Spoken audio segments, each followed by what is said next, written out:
भगवान के श्री विग्रह के सामने जाकर प्रणाम न करना।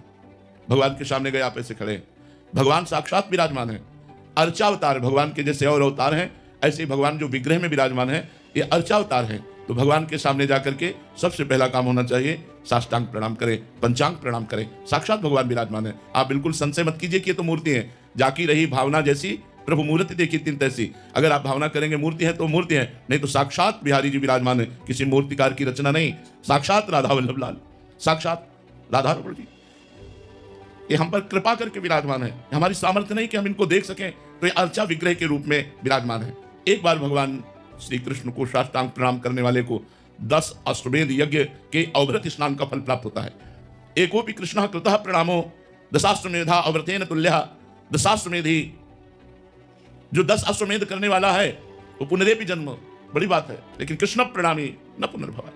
जो एक बार श्री कृष्ण को साष्टांग लेटकर प्रणाम करता है, 10 अश्वमेध यज्ञ के अवभृत स्नान का फल मिलता है। लेकिन 10 अश्वमेध यज्ञ करने वाले में और श्री कृष्ण के प्रणाम करने वाले में अंतर है कि 10 अश्वमेध यज्ञ करने वाला स्वर्ग में जाएगा, पुण्य क्षीणे मृत्युलोके भी संति, लेकिन कृष्ण प्रणामी न पुनर्भवाय। इसलिए भगवान के श्री विग्रह के सामने जाते ही साष्टांग लेट जाए या पंचांग प्रणाम करे।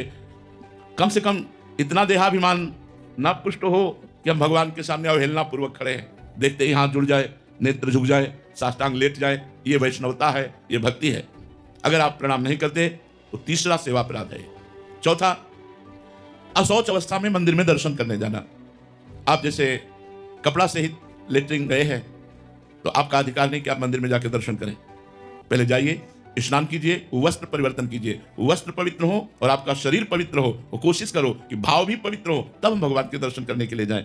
एक एक कदम में आनंद का उल्लास होता है अपने प्रभु के दर्शन करने की भावना में।